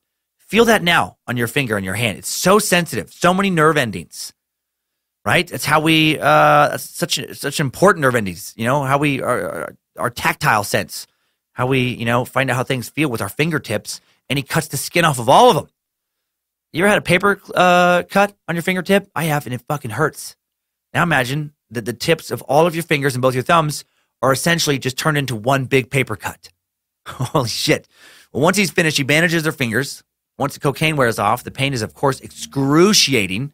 This point of view is smart. I wonder if he left town for a few weeks. Not good to be to put two of America's most dangerous homicidal gangsters into an excruciating amount of pain. The pain supposedly nearly drove Fred literally insane. And for him, it didn't even work. His fingertips grew back. But the surgery did work for Alvin.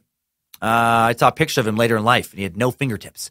Neither one of those dudes after the surgery could feed themselves, shave, etc. for several weeks without help. Guessing wiping their asses became a bit of a challenge as well. The gang buried the marked bills for safekeeping. But then later when they went to dig it up, they realized that water had gotten into the bags and soaked into the money. So now it's all fucking wet. It's moldy. It's marked. It's stained. They dry it out, but it's still stained. Not good. They contacted a gangster in Grosse Pointe, Michigan named Cassius Cash McDonald, see if he could launder it. And he could for 15%. He could do it in Cuba. It would take a long time, though. After the difficulty of this job and all the heat that's now, being brought on them by the FBI, all the national attention, they decided to lay low for a while. Creepy Karpis and his girl Dolores head to Cuba. Fred Barker and Ma, they head to Lake Weir, Florida, living under the alias of the Blackburns. And Doc Barker would head to Chicago with his girlfriend. And then on January 8th, 1935, Doc Barker would be arrested while hiding out in Chicago. Special agent, FBI guy Earl J. Connolly, the Fed who also took down Babyface Nelson, tracked him down. Doc attempted to flee, but slipped on a patch of ice when he was running away. He was unarmed. He had left his gun at home. All he could do was look up and smile sheepishly as one of the agents, some new guy who just recently joined the Division of Investigation, asked him, "Where's your heater, Doc?" And he replied, "It's up in the apartment." And then the man replied, "You're lucky, Doc. Ain't that a hell of a place for it?" After all of his tough guy shootouts, Doc doesn't put up much of a fight. He has no weapon. He's taken quietly. Back at Doc's apartment, federal agents found lots of weapons and ammunition, including a Tommy gun. The serial number of the gun was traced. It was proven to have been the Thompson stolen from Officer Yeoman's patrol car during the South St. Paul, Minnesota robbery that left Officer Leo Pavlak dead. The agents also found a map of Florida with a red circle drawn around Ocala, the area around Lake Weir where Fred and Ma were staying. Also found was a letter from Ma Barker. In the letter, she told Doc all about some alligator the locals alternately called Big Joe, Gator Joe, or Old Joe. Fred had become obsessed with trying to bag this monster, apparently. Gator Joe was estimated to be about 16 feet in length, one of the oldest alligators in the area. Been seen for years. The agents would read this letter, and then they're like, great, we'll just go hunting for Old Joe as well. Ma and Fred, they were living large down in Florida. Ma loved their cottage. Fred loved fishing. Again, his biggest obsession, was trying to catch that three-legged, 16-foot alligator named Bojangles.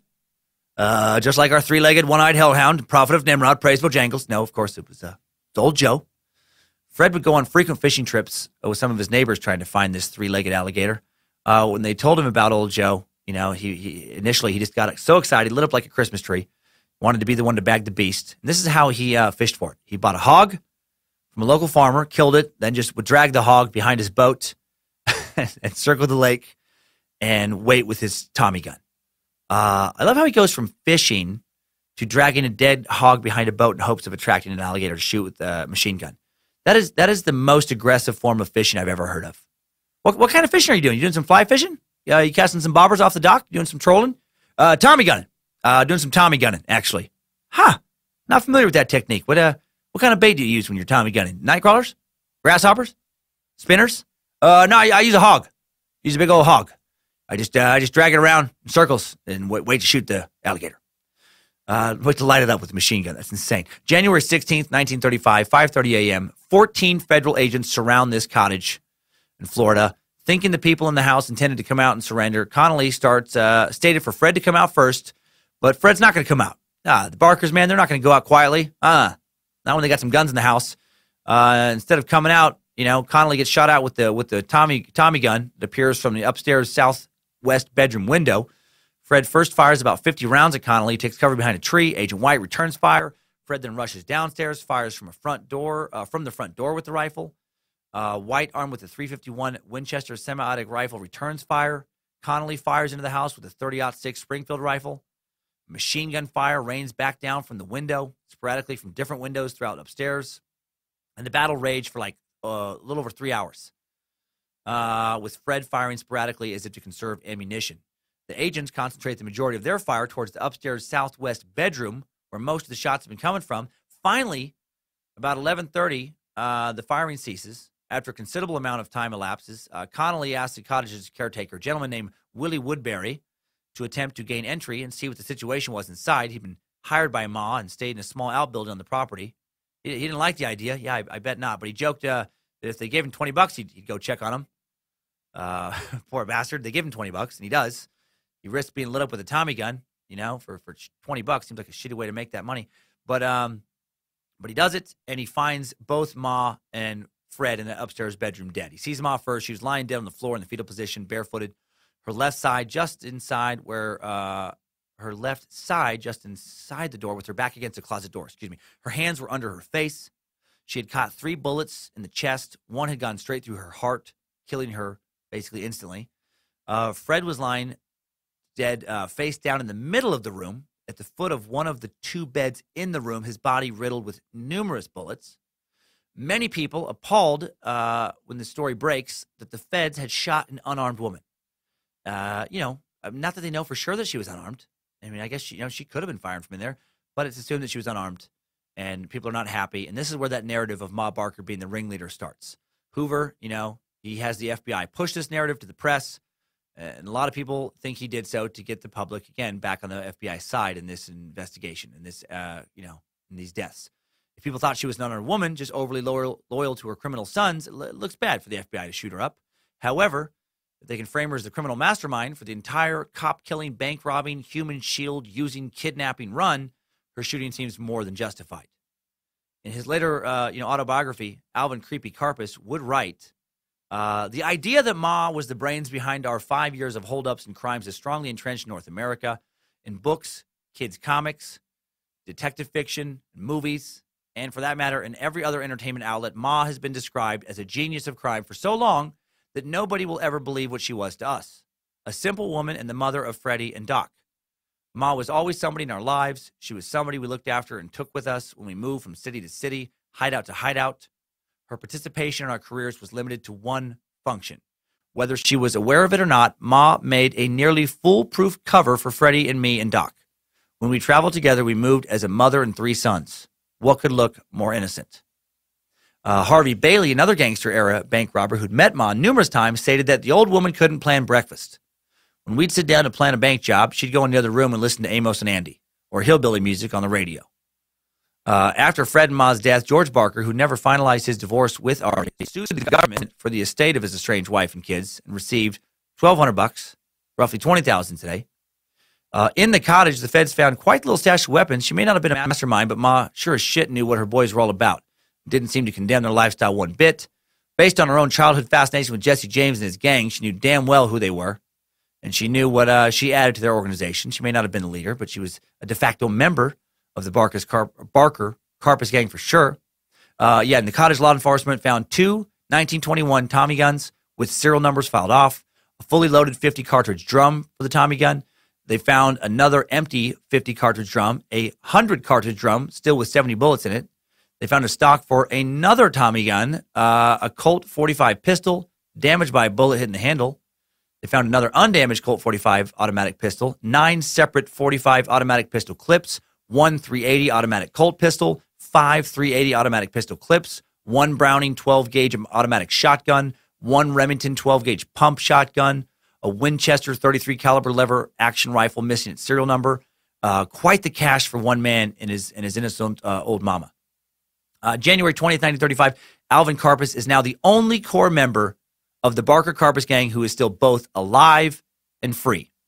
He's in Atlantic City, where he nearly gets arrested, does get into a gunfight with some cops. His girl Dolores gets shot in the leg and captured. Karpis and an associate escape, steal a 1934 Pontiac Special and skip town. And then near Allentown, Pennsylvania, as they're driving away, they end up driving behind a 1934 Plymouth that has a doctor's emblem on the rear bumper, and they pull alongside and yell at the driver, "Stay police, we want to talk to you."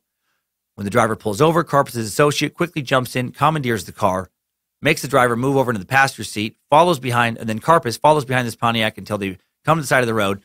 Alvin parks, leaves the Pontiac running, jumps into the Plymouth, and they drive away. Because he knows when cops would find the Pontiac, they would think that Alvin and Harry just, ran out of gas, this associate of his, and were on foot. Well, the man whom they carjacked, Dr. Horace Hunsicker, turned out to be a pretty pleasant fellow who told them he'd been visiting his parents and was returning to Allentown Hospital. He said if he was gone for a few hours, no one would miss him, and seemed to actually enjoy this sudden adventure. And I guess they got along like they were old buddies, mostly because Karpis didn't actually tell them why they were really running and who they really were. The doctor emblems on the bumpers worked like a charm. They ran into a police roadblock on the way towards Altoona, but when the cops saw the doctor's emblems, they just get waved on through. Finally, they reach Ohio. They stop at the Grange Hall in Wadsworth, Ohio, where they take Dr. Hunsicker into the basement, tie him up near a furnace so he'll stay warm. By this time, he realized who they were and was afraid they were going to kill him, but they told him not to worry, stuck a $50 bill in his breast pocket so he had the money to return home when somebody freed him. November 7th, 1935, Karpis is back at it. He's assembled a new gang and robs a mail truck for $72,000 in cash, $53,000 in bonds, the equivalent of over $2 million in today's dollars. Man, just right back at it. September 1935, Karpis commits what will be his last robbery. He and his new gang rob a mail train, expecting to get $180,000, but they had the day wrong, and they ended up only getting $34,000 in cash, a little over $12,000 in bonds. And unbeknownst to him, the feds are now closing in on him. May 1st, 1936, a team of federal agents surrounds the apartment that Alvin Karpis is staying in New Orleans. They bring him out, subdue him. One of the men shouts, "We've got him, Chief. It's all clear." From the corner of his eye, Alvin then sees 2 men approach who had been waiting in the wings out of sight, even though the narrative of the time would be that they actively, arrested him. He recognized them as being FBI Director J. Edgar Hoover and Associate Director Clyde Tolson. Both had traveled to New Orleans to be there for the arrest of public enemy number one. J. Edgar Hoover, gotta suck that dude someday. He was the director, check this out. He was the director of the FBI, and I don't have these numbers wrong, from 1924 to 1972. And he didn't step down in 1972. He finally died at the age of 77. Allegedly, part of why he stayed in power for damn near 50 years was because even presidents were afraid of him. He had dirt on everybody. And he was also rumored to be the lover of Associate Director Tolson. Makes the story more interesting. The two bachelors would ride together to and from work, eat lunch together, work together, vacation together. When Hoover died, he left his estate to Tolson. Tolson moved into his home. Tolson got the flag from from J. Edgar Hoover's coffin at his funeral. And then, J. Edgar Hoover also lived his entire life in Washington, D.C. What an interesting bio.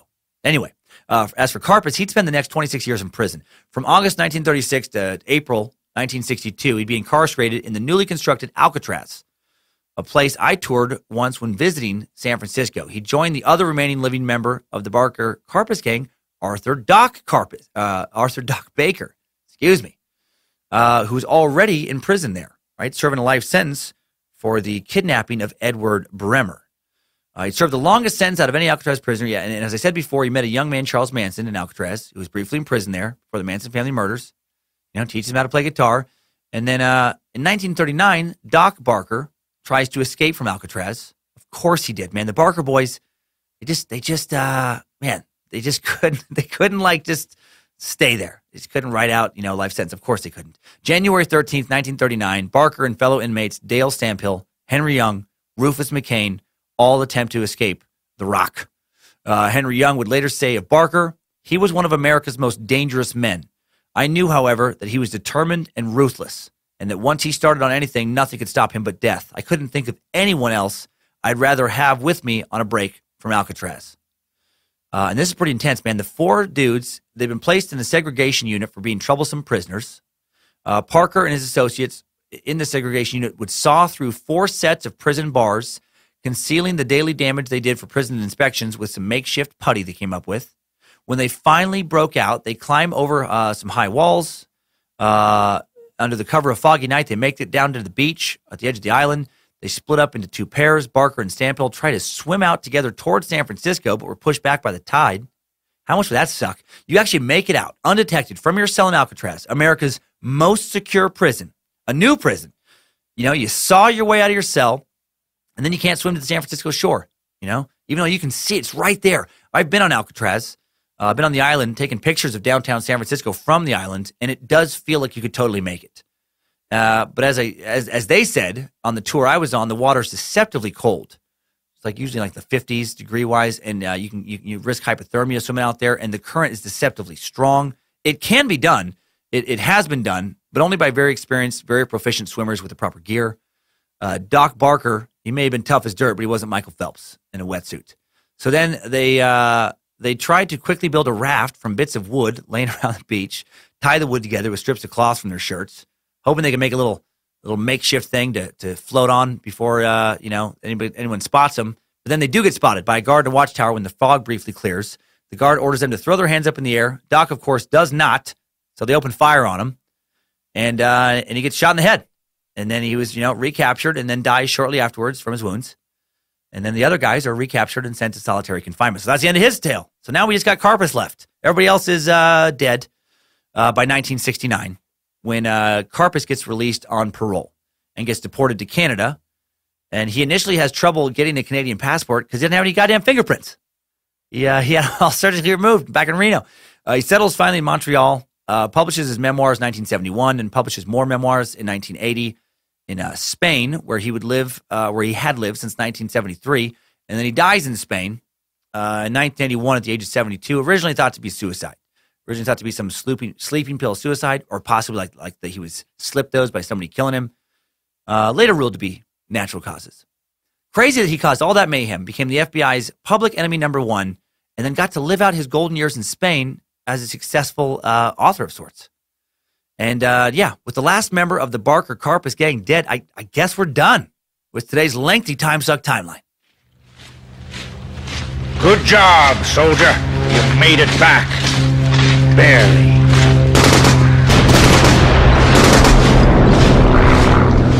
So that's the tale of the Ma Barker gang. Man, what a journey. Yeah, at least that's a tale that can be condensed in less than 2 hours. But there really actually isn't a lot more meat to it than that, because Ma didn't keep a diary, neither did her boys. Karpis was the only one to really give an inside account of what happened, and he wouldn't do that till many years later, and he'd write mostly about, his life and about, just details regarding individual crimes he committed with the Barker Karpis gang. But he didn't really dive into like the relationship between Ma and the Barker boys. I did watch an interview he gave before he died, after he was released from prison, long after the Barkers were dead. And he claimed that Ma was just a country bumpkin who liked listening to hillbilly programs on the radio, doing jigsaw puzzles. Called her a holy roller. Claimed she never even read the newspapers. Claimed she knew that they were all criminals, obviously, but didn't participate at all directly in any of the crimes or killings. And after being, released, after all the Barkers, they're long dead, I don't know why he would lie about that. I don't know who he'd have to protect. He does seem like a very candid person in the interview overall, just admitting to having no remorse over his crimes. Doesn't consider himself much of a tough guy, or that he was much of a tough guy. Did say, that others had attributed 14 killings to him over the course of the robberies, and he did not admit to that being a sure thing, or did not deny it. It seemed like he was just not admitting it fully because he didn't want to incriminate himself. So do I think Ma was the mastermind? No, I don't. No witness ever puts her again as being present during an actual robbery. She wasn't active in that way. And no criminal who ever encountered the gang ever referenced her as being part of any of the planning. Not once. Only Hoover and the feds pushed that narrative. I also don't think she was anything close to some sweet old lady. I don't think she was innocent by any stretch of the imagination. In a way, she did kind of mastermind the crime. She masterminded, years before they were committed. When she first glorified previous bank robbers to the point that her sons also glorified them and then enabled them greatly to get going in their criminal careers. She traveled with them. According to accounts, she went out and lived it up alongside them in Reno and other places with other known, criminals. She seemed very comfortable amongst the criminal element, and she seemed very happy to spend her share of the blood money. So actual mastermind, no. Good mom, innocent citizen, also no, in my book. And now that her tale has been told, it is time for some top 5 takeaways. Timesuck Top 5 Takeaways. Number 1, the FBI estimated that the Barker Karpis gang stole a total of $1.5 million, which is the equivalent of $28 million in 2018 dollars. That's a lot. A lot of money. Number 2, all 4 of the Barker boys met a violent death, as did Ma Barker. They might have accumulated some interesting tales during their lives, but man, they paid a big price for those tales in the end. Number 3, Creepy Karpis did not meet a violent death. After all that, he got to die as a free man, chilling out in Spain, no less. But he also did serve the longest sentence anyone ever served in Alcatraz's history, 26 years. So he didn't exactly lead an aspirational life. Number 4, highly unlikely that Ma Barker was the active mastermind of the Barker gang. There's no evidence whatsoever that was the case. Much more likely the invention of J. Edgar Hoover to ease public concern over her violent demise. However, she did raise 4 criminals, 4 for 4. One guy, he cleaned up his act, right before the end. But if he would have lived much longer, who knows if he would have started, committing more crimes himself again. At the very least, enthusiastically enabled her boys as they pursued cop-killing, bank-robbing, human shield-using careers as Depression-era gangsters. So I don't even feel a little bit sad for how she left this world. Number 5, new info. Remember Boney M? Do you recall that from the Rasputin Suck so long ago? Boney M was a 70s Euro, Caribbean, funk, disco troupe, and they sang that raw Rasputin song. I think they say it, Rasputin. Let's just hear it. Let's a little refresher on that song. Rasputin, lover of the Russian queen. There was a cat that really was gone. Yeah. Rasputin, Russia's greatest love machine. It was a shame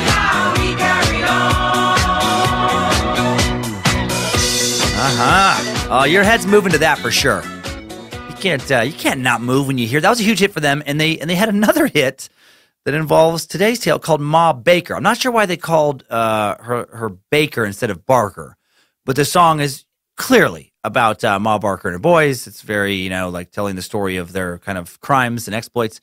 And it topped the music sales charts in Germany, peaked at number 2 in the UK in 1977, behind only Donna Summer's I Feel Love. And it was the number 1 song for the year in Belgium for 1977. So check this shit out. This is Ma Baker, by Boney M. Ma Baker, she taught her 4 sons. Ma Baker, to handle their guns. Ma Baker, she never could cry. Ma Baker, but she knew how to die. Ma Baker. She knew how to die. And that's all for today's top 5 takeaways. Timesuck Top 5 Takeaways. So the Ma Barker gang fully sucked. A lot of crime to suck today, but we fit it all in our mouths. I think, man, a lot to get through, a lot of info today. Big thanks to the Timesuck team once again for helping me crank out these episodes, these big sucks in a short time frame, in a short amount of time. all never more than a week to get the info all together, digested, and sent back to you guys. Jesse Dobner, Harmony Velicamp, Reverend Dr. Josh Krell, Alex Dugan, the Bit Elixir team, Danger Brain, Eric Radiker, Queen of the Suck, Lindsay Cummins. Huge thanks once again this week to Bojangles Research Department OG Heather Rylander for doing a bang-up, shoot-'em-up job on the Ma Barker Suck. I hope she liked it. I hope she enjoys this, because this topic was also Heather's idea. Bojangles, Nimrod, Lucifina, all pleased. Lucifina, she loves Creepy Carpus and the Barker Boys. She found him sexy as hell. Coming up next Monday, we're going across the Atlantic. Going to check in with the Knights Templar. And if I'm saying that wrong right now, I'll figure it out for next week. Maybe it's Templar. Maybe it's both. I feel like looking into that a long time ago, I feel like both ways are acceptable. But anyway, you space lizards should feel confident that I'm going to do this topic justice, since according to Ike's psychic, Carol Clark, there's a good chance that I was one of the Knights Templar in a previous life. The Knights, I'm going to go with Templar for the rest of today. The Knights Templar was a large organization of devout Christians with a mission to protect European travelers visiting sites in the Holy Land. They carried out many a brave military operation. They were wealthy, powerful, mysterious medieval order. They fascinate historians, have for centuries. Tales of their financial acumen, their military prowess, their work on behalf of Christianity still circulates throughout the modern culture. After Christian armies in 1099 captured Jerusalem from Muslim control during the Crusades, groups of pilgrims from across Western Europe started visiting the Holy Land, and the Knights Templar organization were created to protect them from being robbed and killed as they crossed through Muslim-controlled territories during their journey. Around 1118, a French knight created a military order along with 8 relatives and acquaintances, calling themselves the Poor Fellow Soldiers of Christ and the Temple of Solomon, and this morphed into the Knights Templar. The group developed a reputation as fierce fighters during the Crusades, driven by religious fervor and forbidden from retreating unless significantly outnumbered. They built numerous castles and fought and won battles against, a lot of times, much larger armies. And their fearless style of fighting became a model for other military orders. And they became incredibly wealthy and powerful at their height, operating outside of the jurisdiction of whatever nation they happened to be in. They were like a nation unto themselves. And the non-combatant members of the order formed as much as 90% of the order's members, managed a large economic infrastructure throughout Christian Europe, developing innovative financial techniques that were an early form of banking. Really, they kind of built their own corporation, kind of like the world's first multinational corporation, with their roughly 1,000 fortifications across Europe and the Holy Land.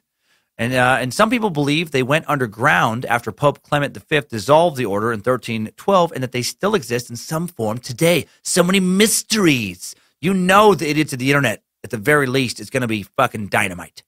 Lots to suck on. Back to medieval Europe. I'm very excited. And quick note before we move on to updates, get help if you're feeling low. Anthony Bourdain, Kate Spade, 2 more high-profile suicides this last week. There are probably others I didn't even hear about. Don't wait to get help. Call 1-800-273-8255. That's 1-800-273-8255, 7 days a week, 24 hours a day. Call that number if you're even remotely entertaining the idea of suicide. Do not send yourself into Nimrod's butthole. And now it's time for Timesucker Updates. Updates? Get your Timesucker update. Timesucker Jimmy Sherman writes in with a direly needed pronunciation update. These will never go away because no matter how hard I work, my brain will not cooperate with pronunciations. There's a fairly common word I've been butchering on a regular basis for decades. Here's the knowledge Jimmy shares, saying, dude, I love just hearing the frustration. Dude, I've let it slide about 5 times now. It's not posthumous. It's posthumous. Yeah, posthumous. As far as something that like a posthumous publication, something published after somebody dies. Weird word, I know. Go to dictionary.com, click the speakerphone icon after you search this word. It will pronounce this and all of the non-proper nouns you struggle with. And by the way, I do that, you guys, just so you know. But hearing it a few times and then memorizing it forever, man, that is a fucking struggle for me. I can listen to it a few times, but also, who can do that? Who can just be like, oh, okay, I'll listen to it one time, and now I say it that way forever. If you are, good for you, you fucking genius robot. But so hopefully I'm saying it right now. But you guys, you time suckers, go to dictionary.com if you are struggling, and just you put figure the word. There's a little speaker icon, and it's posthumous, I believe, is how I'm saying it correctly. So thank you, Jimmy. Ben Epstein sends in the next update. This is an important safety announcement regarding sharks and dicks. He says, hey, mother sucker, hear this. I've been listening to your podcast for almost a year now. I still remember when my rock climbing guide, Steven, opened my eyes to the suck. Well, I re-listened to your Megalodon episode today, scrolled through to the news. Remember your fear of the ocean, especially one involving sharks, the one about getting your dick and balls ripped off? That happened to a Brazilian teen yesterday, June 4th. I now would not swim in Brazil. Or just letting you know, keep on sucking. By the way, I'm loving Maybe I'm the Problem. Well, thank you, Ben. Glad you're enjoying the new album. I actually just spoke to Romanus Records today about the vinyl release of Maybe I'm the Problem this summer. I'm pumped. And yes, tragically, a Brazilian teen did just die, the death I am possibly most afraid of. His cock and balls bitten off by what they think to be a tiger shark off the coast of Brazil. Holy shit. Jose Ernesto de Silva was swimming near the city of Recife when he was attacked by the shark. Bit his dick off, bit his balls off, bit enough of one of his legs off that they had to amputate it shortly before he died. Died of basically his heart gave out after all the blood loss and shock and trauma. Man, careful in the water. Careful in the water. Sadly, lifeguards were in the middle of telling him to come in closer to the shore when he was attacked because they had just spotted some sharks in the area he was swimming. Damn it. Next up, an important point raised by Timesucker Trent Bates about the government's ability to examine our DNA and use it for various purposes in reference to my opinion about this in last week's Golden State Killer Suck. Dear Dr. Reverend Timesuck Fuck, I'm writing to you about the DNA crime fighting that you were so enamored by in the Golden State Killer podcast. In the Idiots of the Internet section, you were immediately dismissive of concerns about loss of DNA privacy with the old adage of, if you have nothing to hide, then it doesn't matter. What a poor rebuttal. Obviously, helping crime enforcement find killers is great, just like how domestic spying is great for finding terrorists. And Facebook's targeted advertising is great for getting products to consumers. It's the unintended uses that make others and myself worry about this brave new world we are living in. Great literary reference.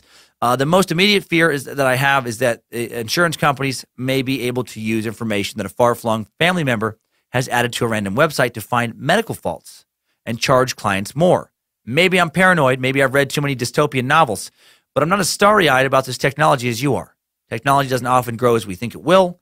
Who would have guessed that Facebook ads could have greatly affected a presidential election back when the site debuted? Also, an update, the poem Ozymandias was written by Percy Shelley, not his wife Mary. Bryan Cranston as Walter White has a great reading of this poem. Thanks for all the suck. Nimrod's Apostle, Trent Bates. Well, thank you, Trent. And you raise some great points. Thanks for clearing that up about Ozymandias.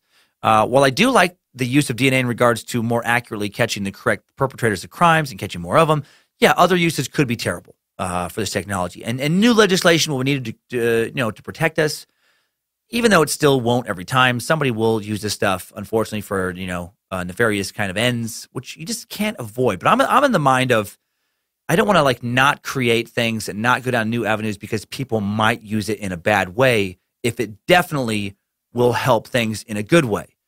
It's like, we can't control. It's kind of like that artificial intelligence debate, how can that be used down the road against us? I feel like we just got to figure that shit out as it comes in a lot of cases. because I don't want to just stop progress and stop evolution because some bad things might happen. And, and on the flip side of what you're saying about people getting charged more for medical care because, they could use their familial DNA to find out they have significant health problems, couldn't they also get a lot cheaper care if they don't have a history of genetic illnesses?